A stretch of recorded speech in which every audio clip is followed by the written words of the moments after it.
Hello, everyone. I'm super excited to welcome our guest today at Books and Culture, Tainara Leshinsky, who's joining us today. She's a book lover, a PhD candidate in literary studies, and an expert on detective fiction and Sherlock Holmes.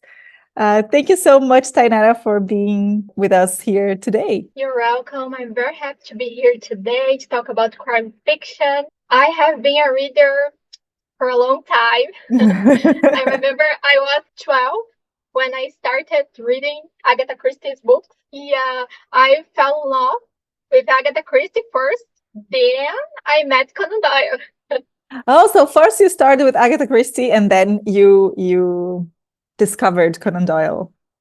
Yes, usually I believe it is the opposite because Sherlock Holmes is more famous than Agatha Christie and her detectives like Poirot and Miss Marple. I have to say that I'm not sure how I began reading detective fiction or which one was the first book that I read. But I remember my grandfather had a collection of Agatha Christie books. Oh And my God, that's amazing. yes, unfortunately, after he passed away, I don't know what happened to the books. But I remember being fascinated by those titles and those volumes. So I was also introduced to Agatha Christie first, although I only read her later on in my life. Oh, that's really nice. And actually, I really like to read books in old editions. Like your grandpa, I would love it because I believe that the old editions have kind of a mystery atmosphere. Yes, I love connecting with other book lovers through old editions, especially annotated editions of books. Yeah, notes about who is the murderer. I love it. Nice. So, Taina, I think you've already introduced yourself a bit, but would you like maybe to tell us a little bit about your literary journey so far and how you first became interested in detective fiction, academically speaking, perhaps? Well, actually, I just got into the literature universe in the field of studies because of crime fiction. Because I was a reader of crime fiction. And when I was 12, I found a book in the library of my school. I was in elementary school. And then after that, I started to read more and more, not only crime fiction, but especially it. And then when I have to decide which college I would go, the course especially, I decided to study literature. So I went to the university and I did a lot of research on it to the master. My dissertation was about crime fiction. And then now I'm almost finishing my PhD thesis. I'm very happy about that because it's a long journey and it's also about crime fiction. Now I'm comparing a Brazilian book of short stories that are based on real crimes, true crimes here in Brazil, in some Brazilian capitals like São Paulo, Rio de Janeiro. I am comparing it to In Cold Blood by Truman Capote. That is a very famous book of true crime. Actually, it's kind of the father of true crime. Of course, we had many books before it, but it is from this one that we have this name, true crime in literature. It's like the biggest one. So I'm comparing the practice, the structure, the ideas, how they develop it, and so on. And of course, I read a lot of books of crime fiction just for pleasure, not only for studies now. And that's it. I can imagine. That's such an interesting journey. And I wonder, do you think there is a big difference between, for instance, Brazilian crime fiction and American or English crime fiction? Yeah, I don't know why, but I think Brazilian crime fiction has more violence Okay. than mystery. This is kind of a big difference if you see stories by Rubem Fonseca, Luiz Alfredo Garcia Rosa, that were authors very important to Brazilian crime fiction. The stories are full of violence because of the big cities like São Paulo, a lot of urbanization, modernization, and of course, because of the time. So we are living this time, this age. And when you talk about the crime fiction from England, United States, we are talking about a time that we didn't have too much technology. So detectives didn't have another way to solve the mysteries. They needed to think about it. So it's kind of different because of time. That's really interesting. And I am already writing down some recommendation of authors to explore Brazilian crime fiction. So later we can also share some titles for those who are interested. And let's talk about Sherlock Holmes then, our crime fiction celebrity. How did you first come across Sherlock Holmes stories? Well, I kind of couldn't say actually the first time that I heard his name, because I believe Sherlock Holmes is very famous. A lot of people think that he really existed like a real person, and his name is kind of very famous here in Brazil, even though people never really read something by Conan Doyle. People don't know who Conan Doyle is. People know who Sherlock Holmes is. So the creature is bigger than the creator. It's kind of really interesting to think about that in literature. And I remember that I started to read Sherlock Holmes by the short stories. And I didn't like at the very first time that I read it because it was very different from Agatha Christie's stories. And I was thinking at that moment that crime fiction was one thing. And then I found out that it was a lot of things. And then I started to read more about Sherlock Holmes. And then I found this book. I have the Brazilian edition, but the name in English is The Hound of Baskerville.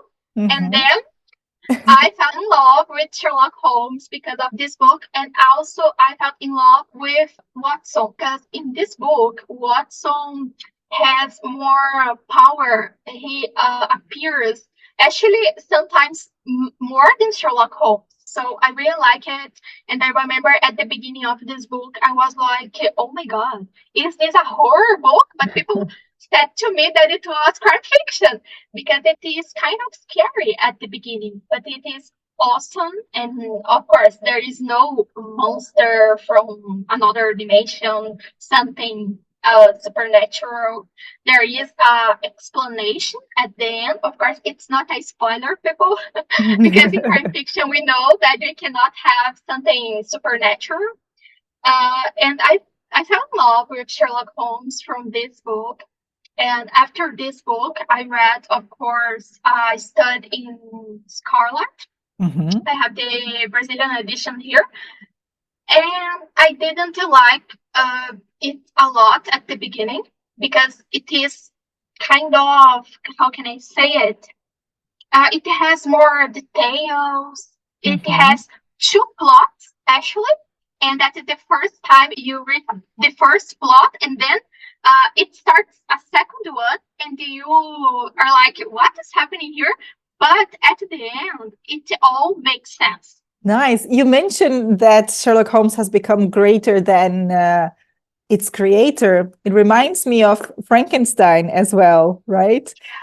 Everyone knows who Frankenstein. Sure. I mean, some people confuse Frankenstein and the creature, but everyone knows the story of Frankenstein, although not everyone knows who Mary Shelley was, right? Yes, and it's kind of funny because I remember when I was teaching at the university, I got the subject about the British literature, and you had to study Frankenstein.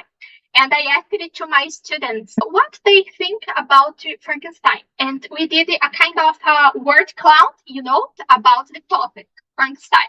And it was kind of funny because a lot of people said green because they think that the creature was green. They talked about the electricity because they thought that the creature of Frankenstein was made of a lot of parts of body. Then electricity, it is kind of a gossip. People talk about it, and nobody really reads that. Yeah, all the also the movie adaptations that add different interpretations and different images. For instance, the electricity, right, or the green, the color green. It's not in the book, but in some adaptations of the novel, it is in fact what happens. So, what do you think about Sherlock Holmes? Sherlock Holmes has also been adapted into several media, not only movies, but also TV series and video games. So, how do you think that adds to the legend of Sherlock Holmes? Yes, I believe that movies help a lot, but I also believe that there is one other thing. Like there are a lot of mysteries, and people want to read that to find out the mystery resolution before the detective. Many times they can't do it. So the detective is like, oh my God, so smart. He could find the solution for the mystery, and I could not. So people read these stories and then they started to admire this figure because Sherlock Holmes could find out the solution. I believe that could be a reason. Yeah, it is very intriguing. Do you think this then is one of the reasons why Sherlock Holmes stories are so popular? Because the reader can engage with the mystery and has a more active part than in reading other types of stories, perhaps. Yes, because it kind of get into the curiosity of the readers. And many people actually believe that Conan Doyle at that time could solve some mysteries because if he wrote a lot of mysteries like that and he brought a lot of good solutions. And that was funny because people use it to write letters to Conan Doyle or to Agatha Christie asking for help to solve a lot of personal mysteries because of their detective. Oh, I didn't know about that. That's so interesting. Yeah. And do you know that there was one time that Agatha Christie got missed for about 10 days, 11 days, if I'm not wrong. And Conan Doyle actually tried to solve the mystery. It is a gossip, okay? Okay, literary So, gossip, love it. yeah, yeah. So Agatha Christie's husband had a new lover and he wanted a divorce and he told Agatha Christie and she got a little scared, surprised because of it, of course, because at that time divorce was something really hard for women. Mhm. So she just disappeared for about 10 days and then she was found in a hotel. She kind of lost her memory about these days. Mm. And during this time, Conan Doyle with other writers tried to find out what happened, like a detective. And Conan Doyle took, I can't remember what it was, but Conan Doyle took something from Agatha Christie and he brought it to his kind of group when they tried to do contact with supernatural things to find out where Agatha Christie was. Oh, So I yeah. love this story because it's really surprising. Could they find her? Could they solve Yeah, the but of mystery? course, not because of this. Yeah, I read that for a time in his life, Conan Doyle was really interested in the occult and in the supernatural. Um, did that affect his stories later on in his career? I believe he couldn't write something about that in Sherlock Holmes stories because the difference between crime fiction and horror books is this the supernatural thing stuff.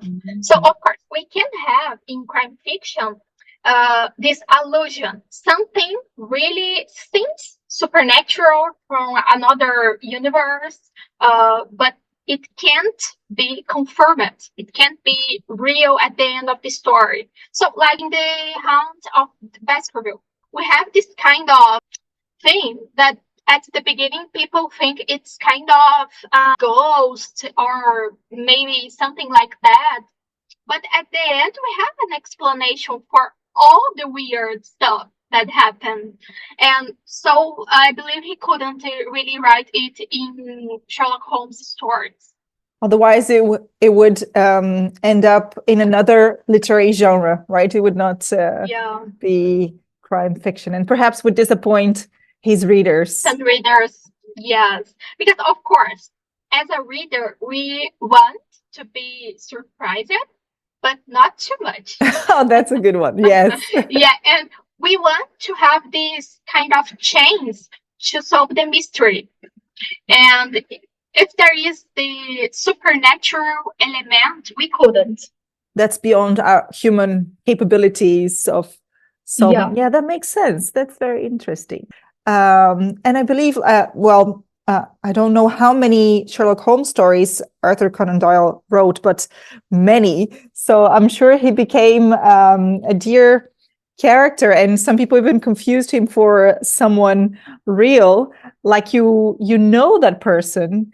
So if you change the literary genre in which he appears, that could cause indeed a lot of confusion. Yeah, that's right, indeed. And actually, Conan Doyle was a doctor at the beginning of his career. He was not a writer, right? And that's really interesting because he didn't earn a lot of money as a doctor. So he decided to be a writer. And I don't know in Netherlands, but here in Brazil, that's something really surprising because it's totally the opposite. And Yeah. actually, at the end, it helped him a lot because Watson was also a doctor. He could use his knowledge about medicine and so on Watson, and actually on Sherlock Holmes too, because Sherlock Holmes can bring a lot of explanation to us based on science. Mm-hmm. So he combined his two passions, right? I notice a lot of medical language and medical vocabulary in the story. So it comes from his education as a doctor. Yeah, I believe so. And actually, at the end of his career, he was not very happy with Sherlock Holmes anymore because Sherlock Holmes was bigger than anything that he could write. So if he started to write another kind of stories, people wouldn't read and people would say, oh no, come back, Sherlock Holmes. Write more about Sherlock Holmes. And when he killed Sherlock Holmes in the story, people were very angry at him. It was kind of crazy. So that's a good story to tell. Can you say something about why he decided to kill the character and what happened afterwards? Yeah, so from what I know, Conan Doyle wanted at that time write something about the historic novels and so Mhm. on, epic novels. He was very influenced. He used to read a lot of Walter Scott, Oh, nice. and he couldn't write another thing because the readers want more and more about Sherlock Holmes. So he decided to kill Sherlock Holmes. So he couldn't write more about him as he was dead. That's his idea at the time. But people didn't like it. People started to write many letters to him, a lot of complaints, and he decided to bring Sherlock Holmes back. So he came back from the dead, or how does it go? How does Sherlock Holmes come back to life? Oh, actually, I read the short story a long time ago, but I believe the name of the short story was The Empty House. It is in a book called the. I have this edition that it's called The Return of Sherlock Holmes, Okay. but I'm not sure about the name of the first edition. The Coming Back was in a short story, The Okay. Empty House, if I'm not wrong. And then, of course, people love it. So I was like, oh my God. Something very similar happened to another detective that was very famous too. That was Hercule Poirot by Agatha Christie. Because when he died, in a book called I can't remember the name, but it was something about curtains. The title of the book. There was a news in the newspaper about his death in the New Yorker. As if he were a real person. Yes, in the pages of the obituary Uh-huh. where the news of real people Uh-huh. were posted. So it was really funny. Oh, wow. Yes. Hercule Poirot is another example of, I would perhaps not as large scale as Sherlock Holmes and Conan Doyle. So maybe let's talk about other interesting detectives in literature. So you mentioned Hercule Poirot from Agatha Christie and Sherlock Holmes. Are there any other stories with detectives that you would recommend? Yeah, sure. I believe we could say that the stories by Edgar Allan Poe are very important for crime fiction. Edgar Allan Poe wrote only three crime fiction stories, but we can say that he was the father of the crime fiction Mm-hmm. because he wrote the first detective that was Dupin.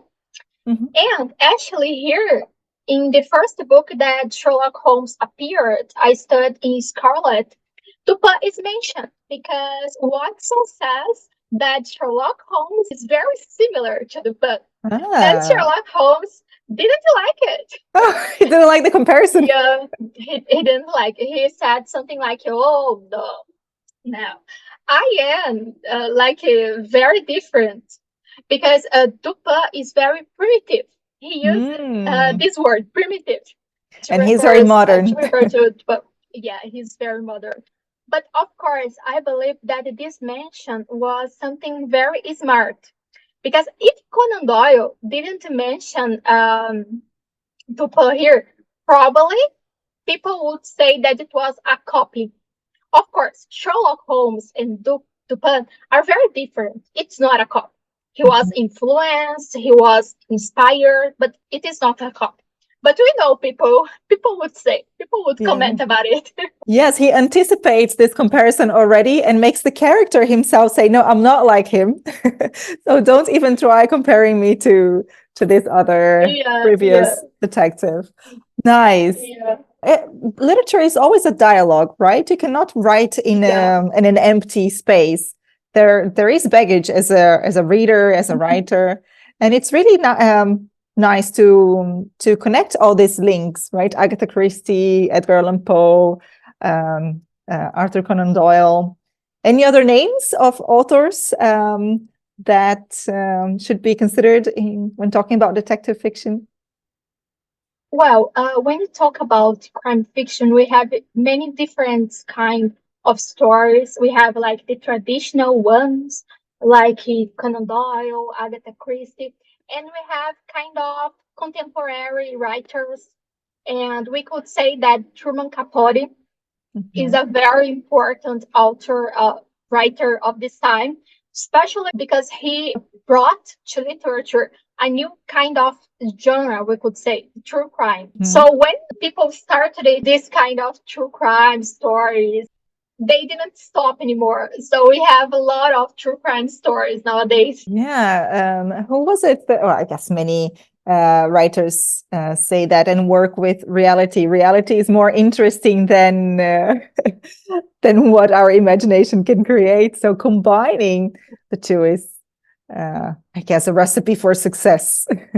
Yeah, and actually, here we have an example that even though in literature we have this expression, actually, the father of the genre, it's not the real because, like we say that Truman Capote is the father of true crime in literature, but Mhm. actually, Edgar Allan Poe had wrote the story Mystery of Marie Roget. Wrote this story based on a real crime that happened there in New York, if I'm not wrong. But in the story, it happened in France to get this distance from the reality so people wouldn't relate both cases. Yeah, and in a study in Scarlet, so I've been reading the story, and Sherlock Holmes himself, the character, refers to all these crime stories from he even says, I think Watson calls him a book of the history of crime, because he knows so many examples of real life crimes. I don't know if those really happened in real life, but it's part of Sherlock Holmes' own repertoire. Yeah. And here I have my dog. Hello. Can you guess her name? Her name is Agatha Christie. Oh, wow. I was going to ask if it had something to do with crime fiction, and it does. Yes. It's Oh, kind of awesome. funny because she looks like a lot Snoopy, Yes. from Charlie Brown cartoon. Cute. Yeah. So, Tainara, I was gonna ask if I mean, Arthur Conan Doyle wrote so many stories. For someone starting in the world of Sherlock Holmes, what would you recommend they read first? Of what stories you think are really nice for someone just getting started to read? So I would say that we have two kinds of readers. Mainly, of course, we have more, but mainly two kinds. That kind of reader that wants to start from the beginning. So to them, I would say they study Scarlet, of course, because it is the first book that Sherlock Holmes appears and where he met Watson and they started it to work together, to live together. So to understand the beginning, how it started.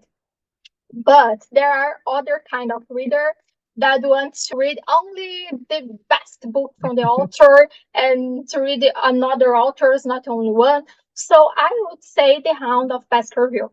It's really nice, really interesting. One of my favorite crime fiction books, not only by Conan Doyle, but in general. Oh, so that's a must read.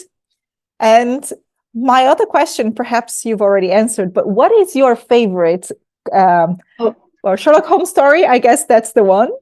But what about crime fiction in general? What's your favorite story? so I kind of have two favorite books, both of them by Agatha Christie. So, the number one, I would say that is the murder of Roger Ackroyd. So we have a plot twist here. Oh my God, a big plot twist. So it is a really great book. And then the first book that I read by Agatha Christie was this one. I believe its name in English is And Then There Were None. That's a good one, yes. So yeah, we have a difference between these two books. This one is more like detective fiction. We have Poirot here and so on. And this one is kind of more mysterious. We don't have a detective here. We have a lot of people, not a lot, I believe it was like 10 people that went to an island, a very isolated island, and crimes started to happen there. And so they needed to find out who is the murderer. There is a horror atmosphere at the Mhm. beginning, so it is really interesting. So I really like both of them. But there is another book by Agatha Christie that I would also recommend because it was her favorite. So we Oh, know that Agatha Christie wrote about 80 novels, wow. but Amazing, right? actually she also wrote poetry. I did not Which know is that. really different. Yeah. So I found out it when I went to the city where she lived for a long time, Wallingford in England, and I was at the museum. And at the Mhm. museum there is a gallery only to Agatha Christie's stuff, and there was a first edition book of her poetry, and I was very surprised. I'm also surprised. I'm going to take a look at what she wrote in poetry. Yeah, actually, here at this book we have a poetry, but it's not by her. It's adapted, but we can say from this that she liked poetry, and then I found out that she wrote it, and it was really nice. But there is another book that title is The Crooked House, I believe, in English. I think that's the first Agatha Christie book I've read. Really? Oh, so Yes. you started it from a good book. I was very Yeah, young, so I don't think I had the maturity to really grasp the story. So I would definitely like to revisit that story. that's a really interesting story. And the reader will be so surprised by the end. Yeah, I don't remember the story, but I remember the feeling when I read it and the feeling of being really surprised. Closed the book and I was like, no. Those are the best books. You may forget Yeah, the plot, but you don't forget the impression. Yeah. yeah, that's right. The feeling, something that we couldn't say, explain. And there is a really great move with the same title, Oh, based on the book, that it's also very good. It's okay. good like the book. I'll check it out. And you said you talked about Agatha Christie's favorite book. Do you This know one, this one? And do yeah, you know if Arthur Conan Doyle had a favorite story? I don't know, but Let's I see. would like to know it. I'm gonna look for it. Or maybe he never admitted to having a favorite. Yeah. Well, thank you so much, Tainara, for this talk. It was really insightful, very rich. And is there something else you would like to say to our readers at Books and Culture? Well, I would say that nowadays we have still a kind of prejudice to books about crime fiction, but they are not superficial. As many other genres, we have good books and we have bad books. So just start to read it. You're gonna love it, and that's it. Get involved. Yes, I Yeah, agree with you completely. I don't like this sort of literary prejudice, highbrow, lowbrow, popular, not popular. I believe in good stories, and there are definitely good stories in yeah, that's detective right. fiction. So I'm going to also share with you guys the details, so you can follow Tainara on Instagram and also check out her website and her courses. And thanks again for joining us, Tanara. Thank you. Bye.